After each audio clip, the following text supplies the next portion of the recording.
वचन फिर उसके बाद आगे बढ़ते हैं।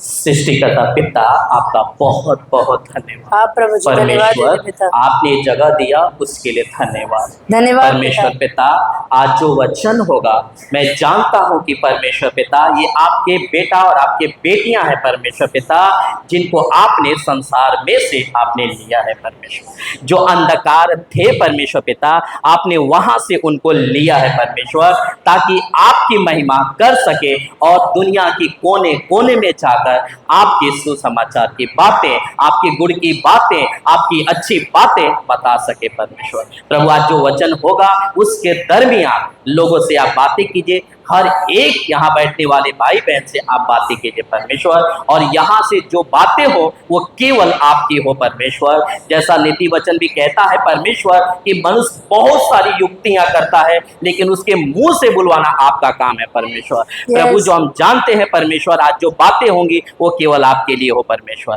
आदर महिमा सम्मान केवल हम आपको देते हैं, ये प्रार्थना प्रभु यीशु के नाम में करते हैं, आमीन।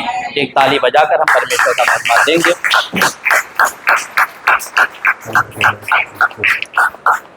सबसे पहले आप सभी का एमएमबी कोलाबा चर्च बहुत बहुत स्वागत करता है आज इस आमेन आमेन।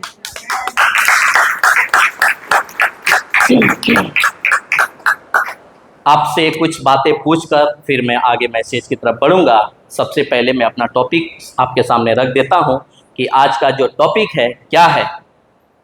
मैंने आपको दिया ना, पढ़िए। अपनी बुलाहट और जिम्मेदारी को मत भूलो। सही बात है, किसमें ना बोलो, मतलब सबसे पहले अपनी बुलाहट किसमें है? प्रभु यीशु में है। कि प्रभु यीशु में जिन जिन लोगों को प्रभु ने बुलाया है उनके पास एक जिम्मेदारी है। और उस जिम्मेदारी को हम नहीं भूल सकते हैं। क्या इस बात से आप लोग वाकिफ हैं? कि हमको परमेश्वर ने यहाँ बुलाया है और हमको एक जिम्मेदारी दिया है, उसको हम नहीं भूल सकते हैं। अब आप लोग से पूछता हूँ वो सवाल जो मैंने बोला, आप बताइए कितने जन अपने घर का जिम्मेदारी लेकर चलते हैं? आपको सब कोई, मैं भी, सब कोई यहाँ जो जो बैठा है अगर वो ना लेके चले तो घर चलेगा ही नहीं। इसलिए हर कोई अपना अपना जिम्मेदारी लेकर के ही चलता है। तो जिस पर, तो एक सेकेंड, लिखा है आप अपनी जिम्मेदारी नहीं भूल सकते। क्या आप अपनी जिम्मेदारी भूल सकते हैं? नहीं भूल सकते। ये तो लिखा हो कि आप अपनी जिम्मेदारी नहीं भूल सकते, चाहे वो आपका कोई भी परिस्थिति क्यों ना हो। सही बात है कि नहीं? तो जिस परमेश्वर ने, यूहन्ना 3:16 के हिसाब से, जिस परमेश्वर ने अपने बेटे को मारा है, क्या वह अपनी जिम्मेदारी भूल सकता है? जिसने पृथ्वी को और आकाश को बनाया और आपको बनाया किस तरह, अपने स्वरूप और अपनी समानता में, क्या वो परमेश्वर अपनी जिम्मेदारी भूल सकता है? नहीं, बिल्कुल नहीं भूल सकता है। लेकिन इसी संसार में से किसको लिया? यहां बैठे हुए आप एक एक व्यक्ति को ले गया। यही तो कहता है, देख लीजिए ना, तुम्हें, किसी और को नहीं लिया है। परमेश्वर ने आप यहां, ये सिर्फ मैसेज आपके लिए नहीं है, ये दुनिया के हर एक लोगों के लिए है।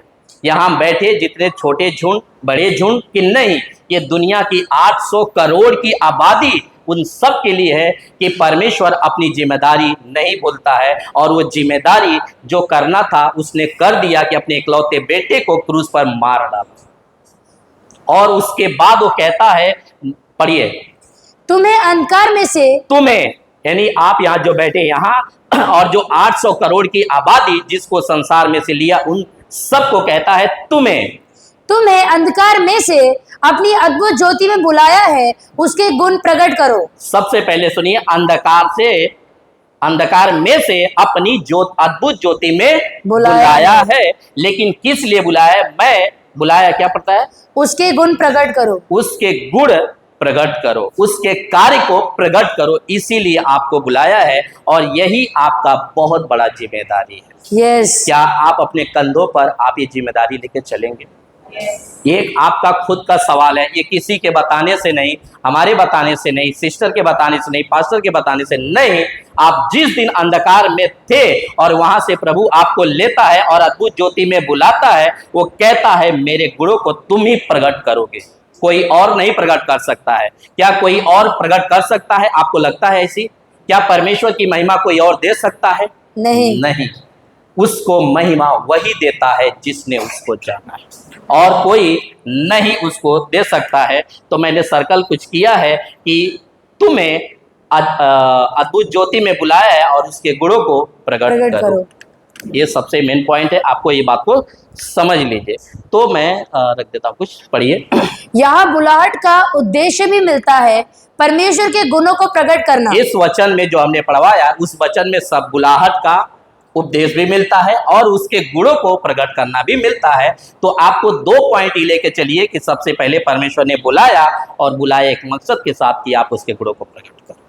यस, अभी आपके ऊपर है, आपने आए, आप बस चर्च आने वाले नहीं, आप बुरा मत मानिए क्योंकि ये भी चल रहा है ना, तो हमें इसको भी बोलना पड़ता है कि हमें सिर्फ इसीलिए नहीं बुलाया कि हम बस संडे टू संडे आए और यहाँ पर ताली बजाएं और वचन सुने और घर जाकर के हम बैठ जाएं। इसलिए परमेश्वर पिता ने अपने इकलौते बेटे को क्रूस पर नहीं मारा, वो एक मकसद के साथ मारा है कि वो पूरी दुनिया को बचाना चाहता है, और उसको बचाना है तो दूसरे के पास संदेशा लेकर जाएगा कौन? अगर हमको भी किसी ने नहीं बताया होता, आपको किसी ने नहीं बताया होता, अगर थोमा भारत नहीं आया होता, तो क्या ये संदेश हमको मिलता? बिल्कुल नहीं। यही तो परमेश्वर चाहता है कि आप सब जाकर के बताइए। पढ़िए। जिसने हमारा उद्धार किया और पवित्र बुलाहट से बुलाया, और यह हमारे कामों के अनुसार नहीं पर अपनी मनसा और उस अनुग्रह के अनुसार है। ध्यान से सुनिए, लिखा है जिसने हमारा उद्धार किया, जिसने आप सभी का उद्धार किया, और जिसने आप सभी फेसबुक यूट्यूब का उद्धार किया है, कहता है और पवित्र बुलाहट में बुलाया। नीचे का लाइन क्या कहता? और हमारे कामों के अनुसार नहीं। कोई व्यक्ति नहीं कह सकता है कि हमारा जो उद्धार हुआ है हमारे कामों के अनुसार हुआ है। क्या कोई व्यक्ति कह सकता है? नहीं कह सकता। कि आप कितना भी अच्छा काम कर लो, आपके अंदर वो गुण है नहीं जिसको परमेश्वर देख करके और कहे कि ओ तुम्हारा काम देखकर मैं तुम्हारा उद्धार करता हूं। कोई नहीं कह सकता। ओके, तो मैं आपको बताना चाहता हूं कि कैसे है। लिखा है पर अपनी मनसा और अपने अनुग्रह के अनुसार है, जो मसीह यीशु में अनादि काल से हम पर हुआ है। तो परमेश्वर का मनसा और परमेश्वर का अनुग्रह कहाँ हुआ है? मसीह यीशु में। और कब से है? अनादि काल से। यस, कब से है? वापस यहां से पढ़िए। पर अपनी मनसा और उस अनुग्रह के अनुसार है, जो मसीह यीशु में अनादि काल से हम पर हुआ है। ठीक, राइट है जी। तो लिखा है कि परमेश्वर की मनसा और उसका अनुग्रह कहाँ पे है? मसीह यीशु में है। और वो कब से है? अनादि काल से है। मतलब सनातनी से। सही बात है जी। तो एक ही मकसद है, आपको समझना है कि परमेश्वर आपसे कुछ करवाना चाहता है। पढ़िए। तुमने मुझे नहीं चुना, परंतु मैंने तुम्हें चुना है और तुम्हें ठहराया है ताकि तुम जाकर फल लाओ। ठीक है जी। कहता है तुमने मुझे नहीं चुना, कोई परमेश्वर को नहीं चुना। एक मिनट। Thank you Lord. धन्यवाद, धन्यवाद, स्तुति। सेट, फोकस करिए जी। लिखा है तुमने मुझे नहीं चुना परंतु मैंने तुम्हें चुना है जी। कोई भी व्यक्ति परमेश्वर को नहीं चुनाव किया है, मतलब ज्यादा करके प्रभु यीशु मसीह ही आपको चुना है। कहता है ना, मैंने तुम्हें चुना है और तुम्हें क्या किया है? ठहराया है ताकि तुम जाकर क्या करो? फल लाओ। फल क्या? आत्मा जी। आत्मा जीतो। कहता है कि मैंने तुम्हें ठहराया है इस पृथ्वी पर, आपको एक उद्धार किया, दूसरा आपको यहीं पर रखा है, पहला कि चुना भी आपको इसी में से। कौन से? बिगड़ी हुई दुनिया जहां पर कुछ भी ठीक नहीं है, वहीं से परमेश्वर आपको चुना है और वहीं पर रखा है ताकि तुम जाकर फल लाओ। तो ये जिम्मेदारी है कि नहीं? यस। क्या हमारे कंधे पे बोझ है कि नहीं? क्या इस बोझ के साथ हम चलते हैं? जब मैं इसको पढ़कर मैं जब बना रहा था तो मुझे दुख है। क्यों? क्योंकि आज 90% मसीह जानते कैसा है? सिर्फ चर्च आना और जाना है। 10% ही है जो मसीह के लिए काम करता है। सिर्फ इतना ही है 90% का वाले का कि बस चर्च जाएंगे और बस आपस में प्रेज द लॉर्ड करेंगे, आपस में सब हंसी खुशी की बातें, आनंद की बातें करेंगे और कहेंगे प्रभु कहता है आनंदित रहो। और जैसे ही कोई दुख पड़ता है, तकलीफ पड़ता है, वैसे ही फोन लगाता है, कहता है कि पास्टर मेरे लिए प्रार्थना कर दो। कहाँ है उसका विश्वास परमेश्वर पर? आप बताइए आप लोग ही कि परमेश्वर पर उसका विश्वास है या मनुष्य पर उसका विश्वास है?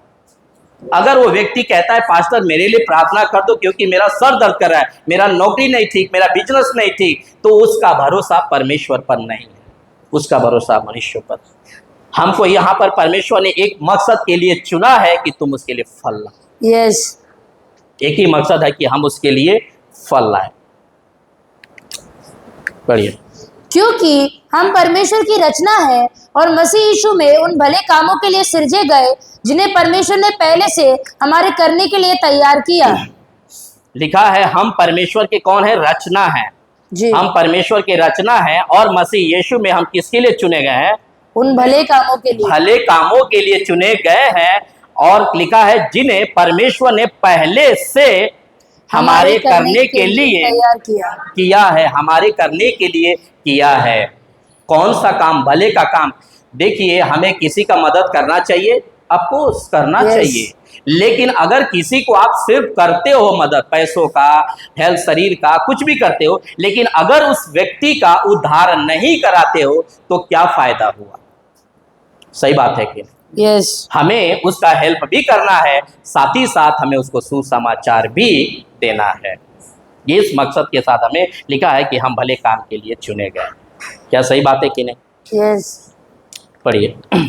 जिस बुलाहट से तुम बुलाए गए थे उसके योग्य चाल चलो। सुनिए यहाँ पर आप ध्यान से पढ़िए, लिखा है जिस बुलाहट से तुम बुलाए गए थे। जी, अभी आपको परमेश्वर ने क्या किया है? बुला लिया है या बुलाएगा या बुला लिया था? ये वहां पर के लिए कहता है ना, वो चेलों को कहता है पौलुस कि तुम जिस बुलाहट से बुलाए गए थे, आप अभी कहाँ हो? आप आ चुके हो, आप प्रभु के पास आ चुके हो, पवित्र आत्मा आपको मिल चुका है, आपका देह परमेश्वर का मंदिर बन चुका है। कहता है उसके योग्य चाल चलो। किसके योग्य? परमेश्वर, जो उसको भाता है, जो उसको अच्छा लगता है, उसी के योग्य हमें चाल चलना है। तो पिता, एक बाप खुश कब होता है? एक बाप तब खुश होता है जब पिता का राज्य बढ़ता है, पिता का कार्य बढ़ता है। अभी समझो कि मैं जो बिजनेस करता हूँ फ्रूट्स का, अभी जहां तक मैं चला, अगर मेरा बेटा भी वहीं तक चलाता है तो क्या खुशी की बात है? वो तो ठीक है, लेकिन अगर मेरा बेटा आगे को भी लेकर के जाता है तो मुझे खुशी होगा। वैसे परमेश्वर ने अपने बेटे को मारा इसलिए 3.5 साल उन्होंने 33.5 साल पृथ्वी पर रह करके और 3.5 साल जो सेवकाई किया, उसका मकसद है कि पूरी दुनिया वो चाहता है बचाने के लिए, पूरी दुनिया का वो उद्धार करना चाहता है। यही में उसकी बहुत बड़ा खुशी है। पढ़िए। अब मैं आपके सामने एक उदाहरण रखकर इस बात को समझाना चाहता हूँ। अब मैं आपके सामने एक उदाहरण रख करके मैं इस बात को, कौन सी बुलाहट और उसका जो है कि जिम्मेदारी को मैं आपको बताऊं। तो सबसे पहले पढ़िए। फिर वह पहाड़ पर चढ़ गया और जिन्हें वह चाहता था उन्हें अपने पास बुलाया और वे उसके पास चले आए। लिखा है फिर वह पहाड़ पर चढ़ गया और जिन्हें वह चाहता था। तो प्रभु सबको नहीं चाहता है ना? लिखा है जिन्हें वह चाहता था। लिख लीजिए, जिन्हें वह चाहता था उन्हें अपने पास बुलाया और वे उसके पास चले आए। आप कौन हैं? आप वही हैं, बुलाए वाले में से नहीं है, आप चुने वाले में से नहीं है। और कहता है वचन कि उसके पास आप चले आए हो। तब पढ़िए, तब उसने 12 को नियुक्त किया कि वे उसके साथ साथ रहे और वह उन्हें भेजे कि प्रचार करे। लिखा है तब उसने 12 को नियुक्त किया कि वे उसके साथ साथ रहे और वह उन्हें भेजे कि प्रचार करे। तो प्रभु यीशु ने चेलों को एक मकसद के साथ चुना था तब कि वो प्रचार करे। आज प्रभु चुनता है किसके लिए? कि आप उसका प्रचार करें। एक ही मनसा है ना, एक ही कॉपी है, हमें लेकर के आगे बढ़ाते जाना है। कहता है वे इसलिए उनको नियुक्त किया, देखिए नियुक्त किया कि वे उसके साथ साथ रहें। अब बताइए हम प्रभु के साथ कैसे कैसे रहेंगे? जब उसकी आवाज़ सुनते हैं बाइबल की, जब उसकी बातें पढ़ते हैं, उसके अनुसार अपना जीवन बिताते हैं, तब पता चलता हम उसके साथ साथ चल रहे हैं। Yes. राइट है कि नहीं? Yes. और वो कहता है वह उन्हें भेजे। जब तक आप उसके साथ नहीं चलोगे आपको नहीं भेजेगा। क्यों भेजेगा? क्योंकि आप उसके अनुसार आप फिट बैठ ही नहीं रहे हो, आपको क्यों भेजेगा वो? जब तक आप उसके साथ आप नहीं चलोगे वो कहता है मैं तुमको नहीं भेजूंगा, अगर उसके साथ आप चलते हो कहता है मैं तुमको भेजूंगा। सही बात है कि नहीं? Yes. मैं कुछ भी पढ़ाई नहीं किया, मैं हर बार कहता हूं ना, मेरी पढ़ाई टोटल 0 है, लेकिन अगर इतना पढ़ने की भी अगर मुझे परमेश्वर ने ज्ञान दिया है तो वो क्या चाहता है दुर्गेश, मैं तुझको ही यूज करूंगा। क्या बाइबल नहीं कहती है कि पतरस मतलब अनपढ़ था, यूहन्ना अनपढ़ था, जितने प्रभु के 12 चेले हैं ना वो सब अनपढ़ थे, वो सब का कोई बड़ा बिजनेस नहीं था, मामूली से आदमी थे, लेकिन परमेश्वर यूज किसको किया? मूर्खों को। Yes. और ज्ञानियों के पास नहीं गया, पढ़े लिखों के पास नहीं गया, बड़े राजाओं के पास नहीं गया, यहाँ तक उसका जन्म तक भी बड़े महल में नहीं हुआ, एक Yes. चरनी में होता। Yes. जो मुझ में बना रहता है और मैं उसमें, वो बहुत फलता है, क्योंकि मुझसे अलग होकर तुम कुछ भी नहीं कर सकते। सिंपल बात है ना जी। साफ कहता है जो मुझ में बना रहता है और मैं उसमें। तो जब तक कोई व्यक्ति प्रभु में बना नहीं रहेगा, प्रभु में बने रहने का मतलब ही है उसके वचन में बने रहना। Yes. आपकी परिस्थिति जो भी हो, आपका सर दर्द, आपका बिजनेस डाउन, कुछ भी परिस्थिति जो भी हो, नीचे ऊपर कुछ भी हो, लेकिन आपको उसके वचन में बने रहना, तब वो कहता है मैं तुम्हारे साथ रहूंगा, और वो बहुत फलता है। जब वो उसमें बना रहता है तब वो कहता है वो बहुत फलता है, क्योंकि मुझसे अलग होकर तुम कुछ भी नहीं कर पाओगे। अब आपको मैं एक पोस्टर रखता हूँ, साइलेंट कर लीजिए, देखिए बहुत ध्यान से पढ़िएगा ये वाला जी। और इसमें जैसे आपको एक मिनट पहले कि यहाँ पे लिखा है वो अलग हो करके कुछ भी नहीं कर सकते, ठीक है? पढ़िए। वे निकले तो हम में से ही, परंतु हम में से न थे, हम में के न थे, क्योंकि यदि वे हम में से होते तो हमारे साथ रहते, पर निकल इसीलिए गए ताकि यह प्रकट हो कि वे सब हम में से नहीं हैं। अब बताइए, जितने आज मसीह मंथन में जितने बहुत सारे लोग आए और बहुत सारे निकल गए, वजह एक ही है कि ये बात का प्रकट हो, ये बात का खुलासा हो कि वह खरी शिक्षा के लोग नहीं थे। Yes. सही बात है। हम Yes. किसी मनुष्य को यहाँ पर प्रचार खुश होने के लिए नहीं करते हैं, हम किसी भी पास्टर, किसी भी बड़े लोगों का हम खुश करने के लिए प्रचार नहीं करते, हम परमेश्वर का प्रचार करने के लिए प्रचार करते हैं, परमेश्वर को खुश करेंगे। तो कहता है वे निकले तो हम ही में से। जब वो आए थे तो हमको लगता था कि वो खरी शिक्षा वाले ही हैं, वो हमारे भाई बहन ही हैं, लेकिन कहता है परंतु हम में से न थे, वो हम में से न थे। इस बात का प्रूफ है क्योंकि यदि वो हम में से होते तो हमारे साथ वो रहते, पर निकल इसलिए गए ताकि ये बात का खुलासा हो, ये बात का प्रूफ हो कि वो हमारे में के नहीं है। तो किसी भाई बहन को हम अपना नहीं बोल सकते, जो भी आता है वो नहीं है, क्योंकि अगर वो अपना रहेगा ना, वो आपका हर हालात में वो आपके साथ खड़ा रहेगा। Yes, yes. वो हर परिस्थिति में कैसा भी हो वो आपके साथ खड़ा रहेगा। प्रभु के पास बहुत भीड़ चल रही थी, यूहन्ना 6:65 आप पढ़ोगे, बहुत भीड़ चल रही थी, लेकिन जैसे ही यीशु ने प्रचार किया कि मेरा मांस, मेरा लहू जो नहीं खाएगा वो मेरे साथ में नहीं रह सकता है, वो तुरंत ठोकर खाकर पीछे मुड़ के चले गए। Yes. अगर वो यीशु के पीछे चले होते तो यीशु से जरूर पूछते कि प्रभु जी, गुरु जी, स्वामी जी, आप मुझे बता दीजिए कि आपकी बातें मुझे समझ में नहीं है। एक इंसान का लहू कैसे खा सकता है, एक इंसान का मांस कैसे खा सकता है, आपकी बातें मुझे समझ में नहीं आई। लेकिन उन्होंने क्या किया, बिना प्रभु से पूछे, बिना अपने स्वामी से, बिना अपने गुरु से पूछे ही ये लोग चले गए। तब पलट के प्रभु ने पतरस से कहा क्या तू भी जाना चाहता है? वो कहते जीवन की बातें आपके पास है, आपको छोड़कर हम कहाँ जाएंगे प्रभु। Yes, yes. जीवन की बातें हमारे पास है। प्रभु यीशु जब तक हमारे साथ है और हम प्रभु के साथ हैं तब तक जीवन हमारे साथ है। अगर हम उससे अलग हो गए तो हम सांप कट गए। तो इसीलिए ये बात का प्रूफ है कि अगर कोई भी बंदा अगर आता है और वो चला जाता है, इसका प्रूफ हो जाता है कि वो हमारे में से नहीं था, मतलब वो खरी शिक्षा। अगर वो खरी शिक्षा में होता तो हमारे साथ रहता ना। आपको पता है कितने मसीह मंथन में आए, विजेता आए, गोविंद आए, ये अभय आए, कितने आए चले गए। इसका वजह क्या है कि वो हमारे खरी शिक्षा में के नहीं थे, मतलब वो प्रभु के नहीं थे। आज लिखा है, आज यहाँ जितने भी लोग बैठे हैं आप में से कोई भी साधारण नहीं है। सबसे पहले परमेश्वर ने हर एक को एक उद्देश्य के साथ बुलाया है। हर एक को एक उद्देश्य है आप लोग को बुलाने का। आवश्यकता केवल इस बात की है कि आप अपनी पहचान को जाने। अगर आप अपनी पहचान नहीं जानेंगे आप नहीं चल पाएंगे। लेकिन आप कौन है परमेश्वर में, और परमेश्वर ने आपको क्यों बुलाया है, और उसने आपके जीवन के लिए कौन सा काम तैयार किया है कि जिस दिन आप मसीह में अपनी पहचान और अपनी बुलाहट को समझ लेंगे, उसी दिन आपके जीवन का देखने का नजरिया बदल जाएगा। जिस दिन आप अपनी बुलाहट, जिस दिन अपनी जिम्मेदारी, जिस दिन परमेश्वर को आप समझ लेंगे ना, आप पता है अपनी परिस्थिति को नहीं, आप प्रभु को देखना शुरू कर देंगे। आपका कोई मनुष्य बड़ाई करे या ना करे, आप कभी भी उसको देख करके आप प्रभु में नहीं चलेंगे। आपकी परिस्थिति जो भी हो, परमेश्वर तेरा धन्यवाद हो कि तूने जिंदा रखा, परमेश्वर तेरा धन्यवाद हो कि आज तूने ये दिन दिखाया, ये बोलकर आप आगे बढ़ते चले जाएंगे। क्या सही बात है कि नहीं? Very good. अच्छा, मैंने कुछ मार्क किया था, मैंने आपको दिखा दिया लाइक, चलिए कोई बात नहीं। तो जैसे हमने कहा कि आप साधारण लोग नहीं हैं, तो साधारण लोग इसलिए नहीं है क्योंकि परमेश्वर ने इस पृथ्वी पर जितने भी आपके विरोध में आती है उन सब के ऊपर आपको अधिकार दिया है प्रभु यीशु।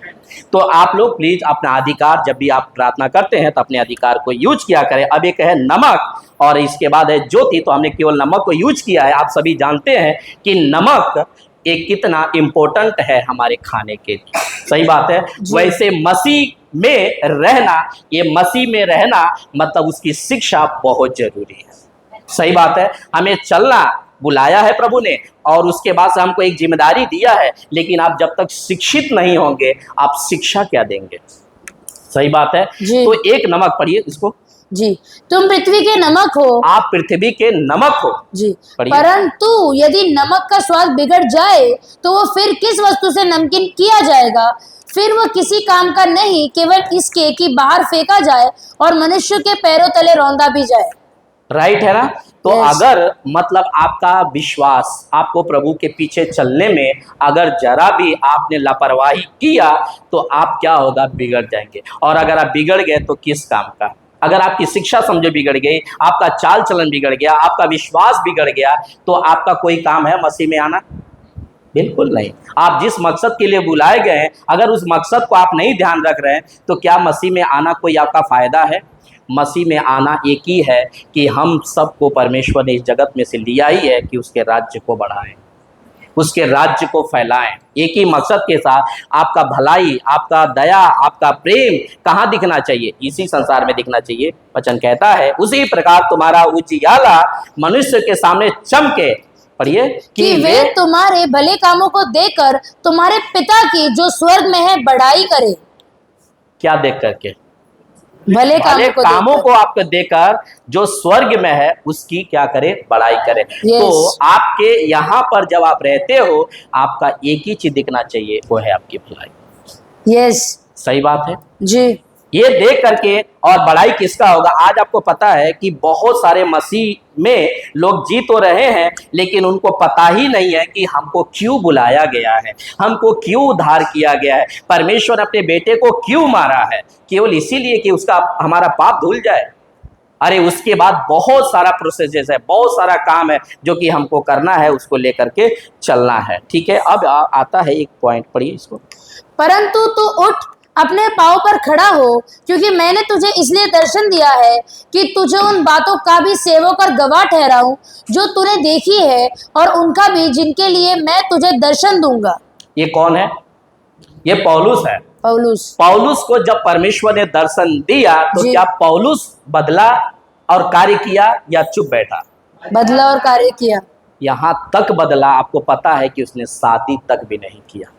अपने पूरी लाइफ को परमेश्वर के लिए समर्पण कर दिया। Yes yes. और कहता है कि परमेश्वर परंतु तू उठ, कहता है उठ, उसके बाद अपने पांव पर खड़ा हो, मतलब तैयार हो जाए। अब मुझे समय आ गया है तुमको यूज करने का। यस। क्या आप ऐसा है रेडी कि परमेश्वर कहता है यस मैं तुमको एंजल एज ही मैं तुमको यूज करूंगा? परमेश्वर कहता है। पढ़िए। परंतु तू उठ अपने पाँव पर खड़ा हो, क्योंकि मैंने तुझे इसलिए दर्शन दिया है कि तुझे उन बातों का भी सेवक और गवाह ठहराऊं जो तूने देखी है, और उनका भी जिनके लिए मैं तुझे दर्शन दूंगा। एक मिनट के लिखा है, क्योंकि मैंने तुझे इसलिए दर्शन दिया है। परमेश्वर बेवजह किसी को दर्शन नहीं देता, परमेश्वर बेवजह किसी से बात नहीं करता है। Yes, अगर yes. परमेश्वर किसी से, अगर सिस्टर से कहा होगा कि मेरी बेटी दुर्गेश को बोल की बातें करे, तो ये उनकी परमेश्वर की योजना है। Yes, बिना yes. परमेश्वर की योजना का ये कभी हमारे ऊपर नहीं कह सकती बात करने के लिए। तो परमेश्वर कहता है, तुझे उन बातों की भी सेवक और गवाह ठहराऊं जो तूने देखी है। कौन सा? जो उसने देखा था, उसने दर्शन। ये देखते ही उसने क्या पूछा कि हे प्रभु तू कौन है? कहता है मैं यीशु नासरी। यस, पढ़िए, जो तूने देखी है, और उनका भी जिनके लिए मैं तुझे दर्शन दूंगा। जिनके लिए, अब आगे की फ्यूचर परमेश्वर जी। बताता है कि जिनके मैं दर्शन दूंगा उसका भी तू सेवक ठहरेगा। सही जी, बात है जी। अब एक आता है पुराना नियम से, उसका नाम है हेजेकेल। पढ़िए, हे मनुष्य के संतान, मैंने तुझे इस्राएल के घराने के लिए पहरुआ नियुक्त किया है। बहुत ध्यान- तू पढ़िए। मेरे मुंह की बात सुनकर उन्हें मेरी ओर से चेतावनी देना। सुनिए, जितने आप बैठे हैं ना, परमेश्वर आप लोग बहुत बार पढ़े होंगे, बहुत बार समझे होंगे, लेकिन याद रखिए इस मनुष्य को परमेश्वर कुछ चेतावनी वाली बातें देता है। जी, लिखा है, मनुष्य के संतान, मैंने तुझे इजराइल के घराने के लिए क्या ठहराया है? पहरुआ नियुक्त किया है। पहरुआ ठहरा है। आप जी। इस संसार में कौन है? एक एक पहरुआ है, यस, एक एक पहरुआ है। और कहता है तुमने, पढ़िए यहाँ से, पहरुआ नियुक्त किया है। तू मेरे मुंह की बात सुनकर उन्हें मेरी ओर से चेतावनी देना। तू मेरे मुंह की बात सुनकर, परमेश्वर की मुंह की बात सुनकर क्या कर? उन्हें किसको? इजराइलियों को बोल रहा है, उन्हें चेतावनी मेरी ओर से चेतावनी दे। मेरी ओर से चेतावनी दे। आज आपके पास परमेश्वर की अगर बात सुनना है तो कहाँ है? क्योंकि उस वक्त में तो डायरेक्ट सुनते थे लोग और जाकर के बोलते थे। आज आपके पास कहाँ है? बाइबल। आज आपके पास क्या? आज परमेश्वर ऐसा आकर के बात कर सकता है?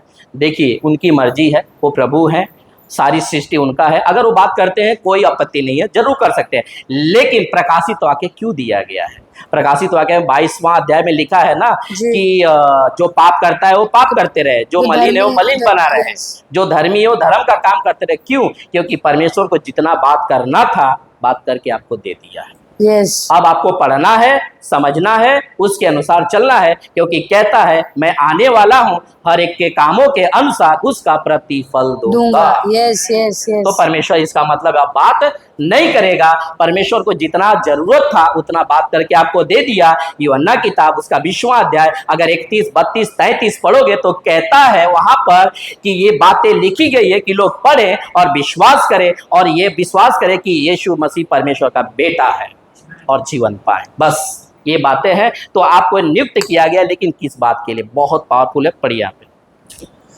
जब मैं दुष्ट से कहूं कि तू निश्चय मरेगा। कौन कह रहा है ये बातें?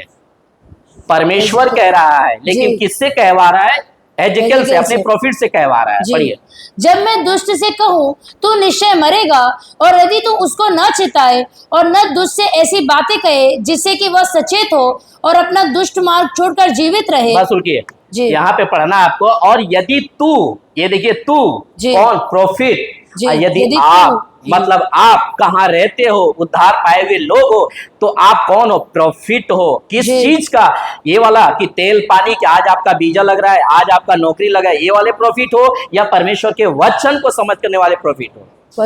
वचन को समझने वाले। क्योंकि अब कोई प्रॉफिट नहीं आने वाला है, जैसे राजू ब्रदर ने कहा भी, और सही बात है, बाइबल में लिखा भी है, यूहन्ना लास्ट प्रॉफिट है। उसके बाद कोई प्रॉफिट नहीं आने वाला। कोई भविष्यवक्ता नहीं आया, उसके बाद डायरेक्ट परमेश्वर का पुत्र आया। वो कहता ना, भविष्यवक्ताओं से बातें किया, बाप दादाओं से बातें किया, उसके बाद खुद बातें किया। इब्रानियों की किताब पढ़ोगे 6 अध्याय में लिखा है, जब मैंने दुष्ट से कहूं कि तू निश्चय मरेगा, और यदि तू उसको न चिताए और न दुष्ट से ऐसी बातें कहे, दुष्ट से ऐसी बातें कहे जिससे कि वह सचेत होकर अपना दुष्ट मार्ग छोड़कर जीवित रहे। बस रुकिए, जिससे वो सचेत होकर अपना दुष्ट मार्ग छोड़ करके जीवित रहे। अगर आप नहीं बताए तो इसका मतलब क्या होगा, वो पाप में मर जाएगा। आपको जी। देखते हुए वापस पढ़िए यहाँ से तो वह वह- दुष्ट अपने अधर में फंसा हुआ मरेगा, परंतु उसके खून का लेखा मैं तुझी से लूंगा। डर है। जी।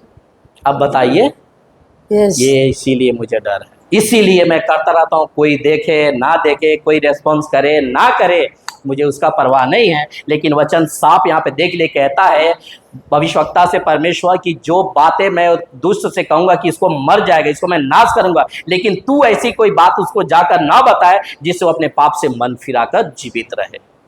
तो वो तो मर जाएगा अपने काम के अनुसार, अपना जो बोया वो काटेगा ही, लेकिन उसके खून का बदला किससे लेगा? परमेश्वर। देख, हमसे लूंगा, मैं तुझी से लूंगा। हम ही सबसे लेने वाला है परमेश्वर। डर है ना इस बात का? यस। मुझे तो बहुत डर है। पढ़िए। पर यदि तू दुष्ट को चिताए और वह अपनी दुष्टता और दुष्ट मार्ग से न फिरे, तो वह तो अपने अधर में फंसा हुआ मर जाएगा, परंतु तू अपने प्राणों को बचाएगा। आज देख लीजिए, यही बात आपको बताया जा रहा है कि यदि आपने बताया, वो विश्वास करे या ना करे, वो प्रभु में आए या ना आए, कोई बात नहीं, वो अपने कामों के अनुसार वो मरेगा, पर आपका प्राण तो बच जाएगा ना। Yes yes. अब इस बंदा की वजह से हम क्यों अपनी प्राण डालें जोखिम में भाई? हम क्यों मरे? जी। सीरियस बात है कि नहीं? जी जी जी। इसीलिए ये बात कहता है कि पर यदि तू दुष्ट को चिता दिया और वो अपनी दुष्टता और दुष्ट दुष्ट मार्ग मार्ग से से न न फिरा, फिरे, तो वह तो अपने अधर्म में फंसा हुआ मर जाएगा। जी। पर तू तो बच जाएगा, हम तो बच जाएंगे। हमको Yes. बातें करना है, हमको प्रचार करना है, और दुनिया विश्वास करे या ना करे कोई बात नहीं, पर हम क्यों दोषी बने भाई? जी। हम बच जाएंगे। जी। तैयारी Amen, की बात amen. है। सैमुअल ये पहला सामुएल है, ये डाला है। जी जी जी। पहला सामुएल 3:10 है। ठीक है, पढ़िए। सैमुअल ने कहा क्योंकि तेरा दास सुन रहा है। आगे कहता नीचे। नहीं नहीं, क्योंकि यहीं पर लिखा है सामुएल ने कहा, किससे? प्रभु ने। जब आपकी इसके ऊपर का वचन पढ़ोगे तो परमेश्वर ने कम से कम 3 बार इसको आवाज दिया। लगाई। लेकिन जब एली कहता है, जब भाई 3 बार नहीं समझ, तो उसको समझ में आ गया कि इसको आवाज कौन लगा रहा है। मैं नहीं लगा रहा हूं, कोई मनुष्य नहीं लगा रहा है, इसको परमेश्वर आवाज लगा रहा है।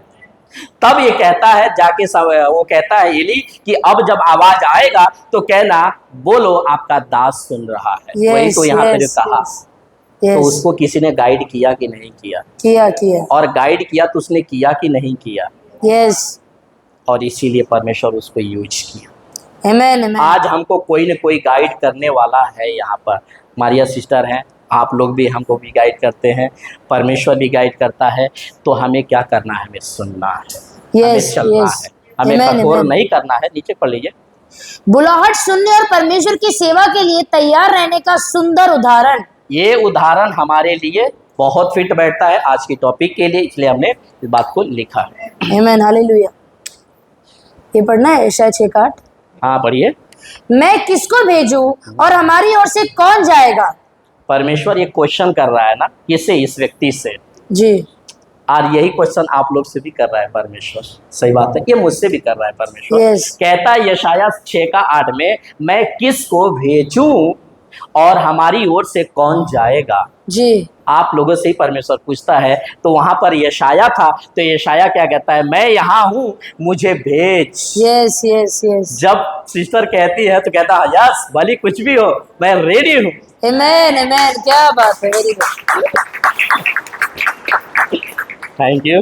तो यशायाह कहता है, क्योंकि परमेश्वर को देखिए, आज बात करना है ना, या परमेश्वर को कोई काम देना है तो किसको यूज करेगा?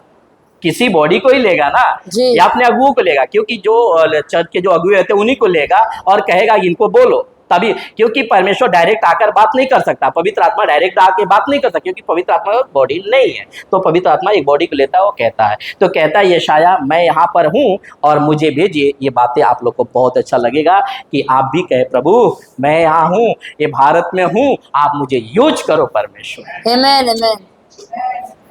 एक पोस्टर दिखाकर, और ये पोस्टर हमने पास्टर से सीखा है और ब्रदर भी जानते हैं, ये पोस्टर हमको दिखाया गया था और यही बातें इसके ऊपर मैंने प्रचार भी किया था, लेकिन फिर भी आप लोगों के सामने मैं रखता हूँ। सबसे पहले ये देखिए, पिता जी, पुत्र पवित्र आत्मा कलीसिया।